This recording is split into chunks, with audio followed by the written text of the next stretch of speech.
Patriots Nation, the vibe in Foxborough today is full on alert. There's a huge divisional game on tap. The MVP narrative around our quarterback is heating up. There's quiet buzz in the building about a possible reinforcement, and even some serious talk about the future of a young piece on this defense. All of that while the front office is already eyeing an explosive target on the market who could completely change the level of this offense. Sounds like an overreaction. Just wait until you hear every detail. Do you really think this team is already ready to face anyone in January? You won't believe what we've got today, so get comfortable, drop a like, and let's dive straight into it. Patriots Nation, when you look at this Thursday night matchup, it feels like there's a lot more at stake than just beating a divisional rival. The stage that's been set around this game against the Jets puts Drake Maye in one of those spots that can flip narratives and maybe even change the recent history of the Patriots because, like it or not, he's officially in the NFL MVP race, and not as a cute story, not as a future star, but as a true front runner in that conversation. And the more you look at it, the harder it gets to argue against him. On paper, sure, Matthew Stafford is leading the league in yards per game and touchdown passes. Patrick Mahomes is still Mahomes with a young roster that gets better every week. Jonathan Taylor is bulldozing everyone on the ground, leading in rushing yards and touchdowns, all of them stacked with talent, structure, and continuity around them. But Maye is doing something different. He's winning with less. He's dragging the level of the entire roster up with him. And that, at the end of the day, is what an MVP is supposed to do. When you dig into the numbers, it gets borderline ridiculous. First in completion percentage over expected, top 3 in passing yards, top 5 in quarterback rating, all of that while being pressured more than almost any quarterback in the league, all of that behind an offensive line that has already given up 35 sacks. All of that with a run game that still swings from stuffed at the line to home run or nothing. And that only looks better lately because a rookie ripped off multiple 50-plus yard touchdown runs. Even the wide receiver group, which the national media buried before the season, is overachieving because Maye completely changed the identity of this offense. Stephon Diggs leads the way, but without those completely insane video game numbers. Kayshon Boutte is flashing, but he's still clearly in development mode. And even so, this offense is productive, aggressive, and efficient because number 10 is playing at a level nobody expected this early. On defense, it's a different story. The pass rush is inconsistent, red zone performance has been painful, and the secondary still gives up more than it should. Yet, despite that, this team is winning big games. Why? Because Maye is carrying this roster on his shoulders, and that's what makes Thursday night so symbolic. The Jets, after trading away 2 foundational defenders, might be the perfect opponent for an MVP candidate to put a giant exclamation point on his season and open up even more distance in this race. If there's one topic that has been keeping this coaching staff up at night, it's the state of the backfield. Every week, it's a different scare, a different injury designation, a different limitation, and all of that hits directly at the core of what matters most for this franchise right now, keeping Drake Maye protected and comfortable. That's why it's no coincidence that one specific name has started to quietly gain traction inside the building in Foxborough: Myles Gaskin, currently on the Seattle Seahawks practice squad, and the deeper you look at his profile, the more it makes sense. The context is brutal. Ramondre Stevenson is in one of those seasons where every game seems to come with some kind of physical toll. Tre'Von Henderson shows insane flashes, but still alternates between explosion and shaky reads behind the line. Terrell Jennings lives between questionable and doubtful, keeping the rotation on thin ice. That forced New England to improvise. Jonathan Ward came back, D'Ernest Johnson was elevated, and Josh McDaniels has quietly trimmed parts of the playbook just so he doesn't expose a group that is beat up and inconsistent. It's functional.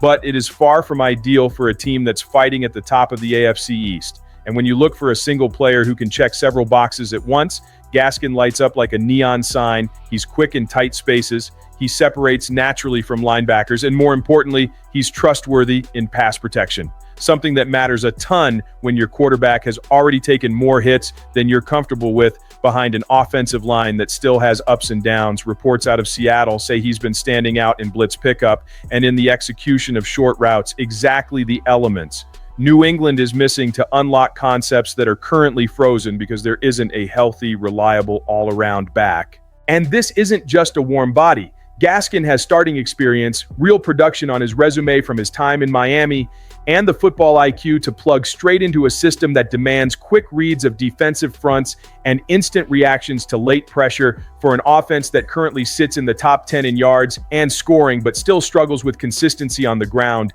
And with the sheer number of hits on Maye, adding a back with this profile isn't a luxury, it's a strategic move. Inside the building, the read feels obvious. Gaskin raises the floor of the offense the moment he walks through the door. He protects Maye, he stabilizes third downs, he reopens portions of the playbook that are locked away right now because there isn't a healthy, trustworthy back available. And at this point in the season, with New England fighting for the top of the division and jockeying for playoff seeding, every tiny detail matters. If the Patriots are serious about keeping their franchise quarterback upright and the offense humming, reinforcing the backfield isn't just a talking point, it's an urgent priority. While the talk about reinforcements fires up the fan base, another discussion is starting to burn even hotter. What does this Jets game really represent for where this team is right now? Because even with a strong record, a big win on the road against a good team, and this contender label getting louder and louder, some deeper questions are surfacing. And they hit both the immediate picture and the long-term vision for the Patriots. This short week brought a number-signed post-pulpit mailbag full of questions that might sound small at first, but reveal exactly where the fans' heads are at. One of the boldest ones came up after the Jets traded Sauce Gardner. If New England, for some absolutely crazy reason, decided not to pay Christian Gonzalez down the line, would it make sense to go after a similar package, 2 first-round picks and a player, in a trade? Technically, yeah, you'd have to explore it. In practice, no way. Gonzalez is young, already highly productive, and on track to become one of the very best corners in the league for years to come. You do not let that kind of player walk out of your building. You do everything you can to extend him and keep him as a cornerstone. Another question cuts right into the thing a lot of people are still scared to admit out loud. Are the Patriots legit contenders? The answer right now is clear, absolutely. This team beats who it's supposed to beat, destroys bad opponents, and has already taken care of the 2 toughest matchups on the schedule on the road, outside of maybe the Chiefs, who always deserve respect as long as Patrick Mahomes is breathing. It's hard to find anyone in the AFC you can confidently rank above New England at the moment. The Ravens, Bills, Colts, all of them have real strengths, but all of them have questions just as big as their upsides.